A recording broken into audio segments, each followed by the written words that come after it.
আমি আপনাদের আলোচনার প্রারম্ভে এই যে আমাদের 2025 সাল শেষ হতে যাচ্ছে কিনা, এই 25 সাল শেষে একটি রাত আসে, সেই রাতটির নাম হলো 31st নাইট।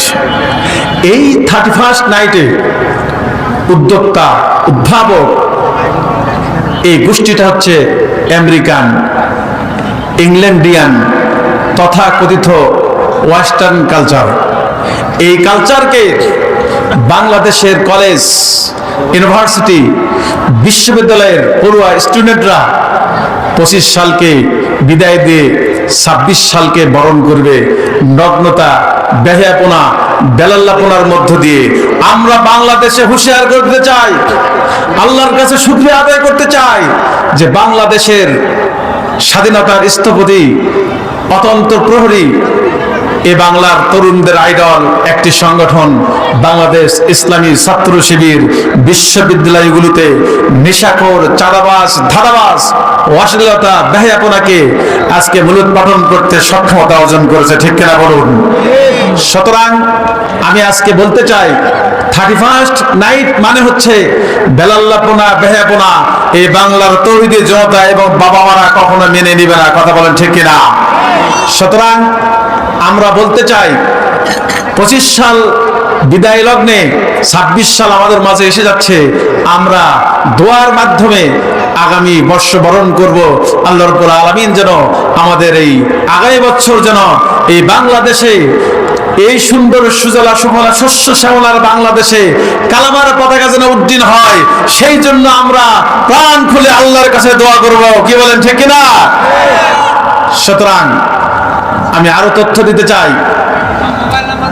আমেরিকার হার্ভার্ড ইউনিভার্সিটির একজন প্রফেসর পি.কে. হান্টিংটন, তিনি রাষ্ট্রবিজ্ঞানের প্রফেসর, তিনি বলেছেন কালচার হলো 4 প্রকার।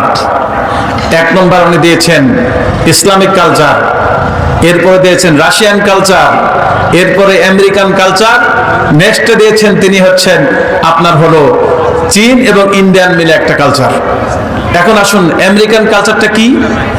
আমেরিকান কালচার হলো যে নগ্নতা, বেহায়াপনা গোটা পৃথিবীব্যাপী সৈলাভ করে দিতে হবে এবং এই নগ্নতা, বেহায়াপনা 13 থেকে 35 বছরের যুবক যুবতীরা গ্রহণ করবে, ফলে আমেরিকার সাপোর্টার বেশি হবে। আজও বাংলাদেশে নগ্নতা, বেহায়াপনার পক্ষে কথা বলেন ঠিক কিনা? আজকে একজন আছে হাসপাতালে, আর ওই হাসপাতালের পক্ষের একটা গ্রুপ আপনার ডান্স করছে। আগে কি সুন্দর দিন কাটাইতাম, কথা বলুন। আমরা এরকম সংস্কৃতি আমরা বাংলাদেশে দেখতে চাই না, ঠিক কিনা? সুতরাং পি.কে. হান্টিংটন বলল যে আমরা যুবকদেরকে যদি কি করতে পারি, গ্রাস করতে পারি গোটা পৃথিবী আমাদের নখদর্পণে, তবে সাবধান, কোন যুবক যদি ইসলাম বোঝে, কোরআন বোঝে, হাদিস বোঝে, যুবক এবং যুবতী, সেই যুবক যুবতীকে যদি আমরা আগুনে ফেলায় দেই, যদি আমরা অ্যাটম বোম মারি, ফিলিস্তিনের ভাইদেরকে যেরকম বোমা মেরে ইসলাম থেকে দূরে সরা যায় না, কোন ব্যক্তি, কোন মুসলমান যদি ইসলাম ঈমান গ্রহণ করে, তাকে বোমা মেরে ইসলামিক কালচার থেকে ফিরে নিয়ে আসা যাবে না, কথা বলুন। ঠিক তেমনি করে বেলাল রাদিয়াল্লাহু তাআলা আনহুকে তারা ইসলাম থেকে ফিরে নিয়ে আসতে পারে নাই, খুবাইব খাব্বাব রাদিয়াল্লাহু তাআলা আনহুকে ইসলাম থেকে ফিরে নিয়ে আসতে পারে নাই। ঠিক তেমনি করে বাংলার কৃতি সন্তান দেলোয়ার হোসেন ভাই রাজশাহী বিশ্ববিদ্যালয়ের কেমিস্ট্রি থেকে পড়াশোনা, কেমিস্ট্রি থেকে অনার্স মাস্টার্স পাশ করেছেন। তিনি ছাত্র শিবিরের কেন্দ্রীয় সভাপতি ছিলেন। তিনি একাধারে 56 দিন রিমান্ডে থেকেছেন। কয়দিন? 56 দিন রিমান্ডে থেকেছে। থাকার পরও বেলাল রাদিয়াল্লাহু তাআলা আনহুকে যেরকম ইসলাম থেকে দূরে সরানো যায় নাই, দেলোয়ার ভাইকেও এরকম ইসলাম থেকে দূরে সরানো যায়নি, কথা বলুন। দেলোয়ার ভাই একটা সাক্ষাৎকারে বলল, আমাকে মারছে, এমন মার দিচ্ছে, মারতে মারতে আমার নাকের মধ্যে পানি দিচ্ছে, আমি সেন্সলেস। আমাকে আবার বলল, এবার তুমি হাত তুলে দোয়া করো। আমি মনে করি হয়তো হাত তুলে দোয়া করলে আমাকে তারা রেহাই দিবে। যখন আমি হাত তুলে দোয়া করলাম, তখন আমার হাত তোলা অবস্থায় আমাকে মারা শুরু করে দিল। মারতে মারতে আমি যখন সেন্সলেস হয়ে গেলাম, আমি দেখছি আমাকে হাসপাতালে। ও বাংলার তৌহিদি জনতা, বাংলার মুসলমানরা যারা কোরআন গ্রহণ করে, ইসলাম যারা গ্রহণ করে, এদেরকে রিমান্ডে নিয়ে নির্যাতন করে ইসলাম থেকে দূরে সরা যাবে না। কথা বলেন ঠিক কিনা? যে তাই যদি হতো তাহলে বাংলাদেশের যারা ইসলামিক নেতৃবৃন্দ রয়েছে এরা দেশ থেকে পালায়ে যেত, কিন্তু দেশের ফাঁসির মঞ্চে তারা গিয়েছে, কিন্তু এদেশ থেকে কেউ পালায়নি। কথা বলুন। সুতরাং আসুন আমরা 31st নাইট এটাকে আমরা ঘৃণা করি, এটা আমরা পালন করতে দেব না। আমরা এটা তীব্র প্রতিবাদ করি। না প্রতিবাদ করবেন না?